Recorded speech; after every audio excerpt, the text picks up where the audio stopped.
Good morning. Thank you for joining me for another 5 good minutes with the Word. I'm Barry Bryson, and we're going to begin a study of the Thessalonian correspondence of Paul today.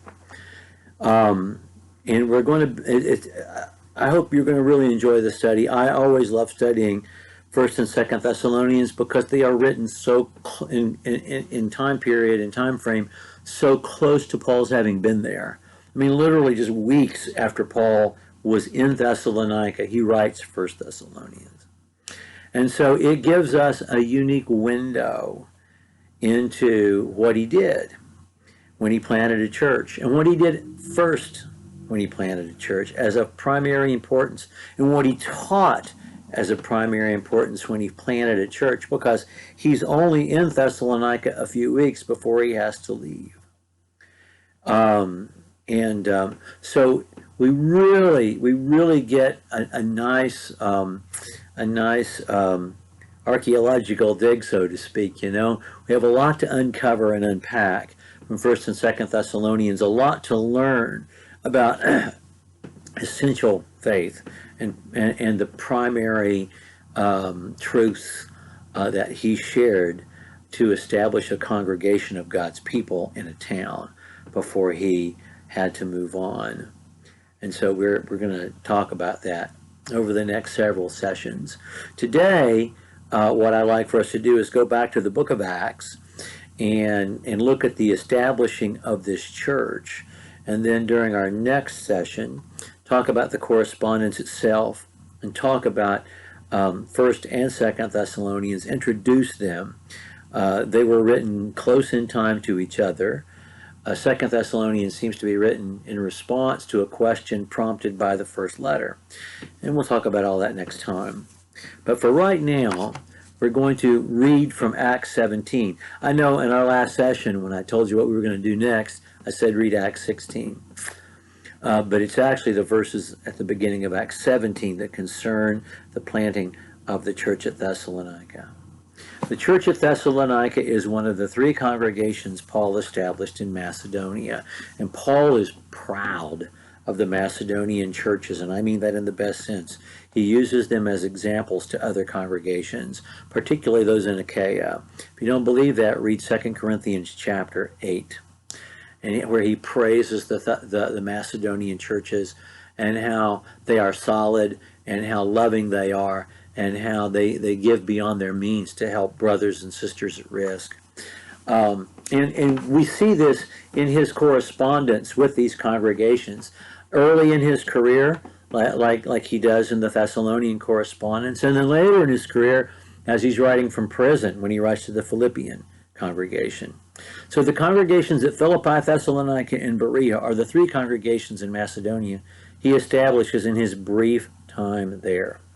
Paul is only in Macedonia because the Holy Spirit sends him there. It wasn't his intention to go there, but the Holy Spirit sends him there.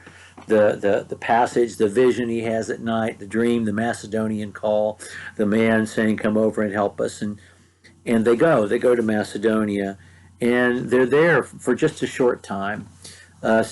Weeks, not months, weeks in Philippi before they are arrested wrongfully, Paul and Silas, as Roman citizens and thrown in jail, and we have that whole incident. But they do establish a church there.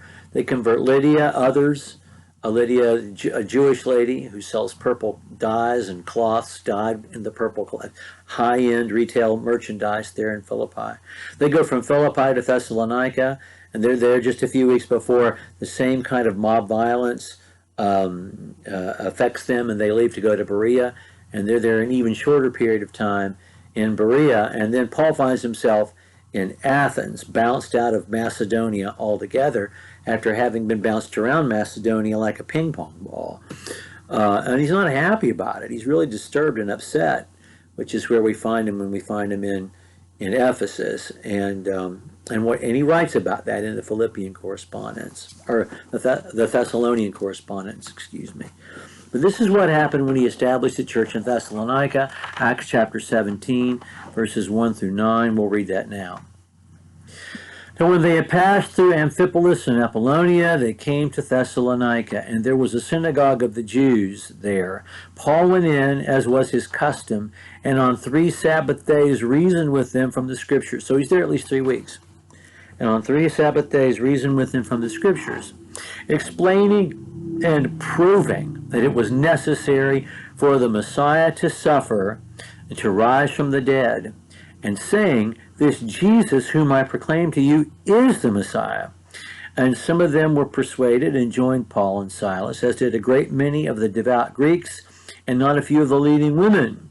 But the Jews were jealous, and taking some wicked men of the rabble, they formed a mob, set the city in an uproar, attacked the house of Jason, seeking to bring them out to the crowd. And when they could not find them, they dragged Jason and some of the brothers before the city authorities, shouting, these men who have turned the world upside down have come here also. And Jason has received them, and they are acting against the decrees of Caesar, saying there is another king, Jesus. And the people and the city authorities were disturbed when they heard these things, and when they had taken money as security from Jason and the rest, they let them go. And the brothers immediately sent Paul and Silas away by night to Berea, and when they arrived, they went to the Jewish synagogue there. So this is what happened. Whereas Philippi is a rich retirement community, which it is in the first century, Thessalonica is a working man's town. There is a synagogue of the Jews there. There is not a synagogue of the Jews in Philippi. Philippi is a Roman colony. It's like a little piece of Rome outside Italy. Thessalonica is a Macedonian city, and it's basically a working class city and a very prosperous city. We have to remember at this time, we're in the Pax Romana, early days, and the Roman Empire is at its height in so many ways, and there's peace and there's calm relatively throughout the whole region, and everybody wants to maintain it. And so any kind of insurrection, any kind of subversiveness is going to be put down quickly. And the Jews know this, and so they're leveraging that fact to try to attack the Christians. And so Paul and Silas and Timothy, their group, they're only there for 3 Sabbaths or so, when the Jews grab some rabble from the marketplace and use them to stir up the crowd. And that phrase that they use, it's such a vivid phrase, and so many of us have embraced it as with pride, as describing what Christianity does to this sinful world. These men who have turned the world upside down, and they're saying there's another king, Caesar. Well, the Jews have been accusing Jesus of this from the very beginning, and of course Christianity is going to be accused of this. And at some point Rome, and in the near future, within the decade, Rome is going to recognize that Christianity is not a legal religion. It's not part of Judaism, and Christians are going to become enemies of the state. That hasn't happened yet. There's some due process. They can't find Paul and Silas and Timothy, so they grab Jason, who's been hosting them evidently. They make him post bail, and the brethren do what's best for the community, for that nascent community, which is to send Paul and Silas and Timothy away for right now. So that's where we are when Paul decides to write 1 Thessalonians. We'll introduce the text itself next time. Thank you for joining me for another 5 good minutes with the Word.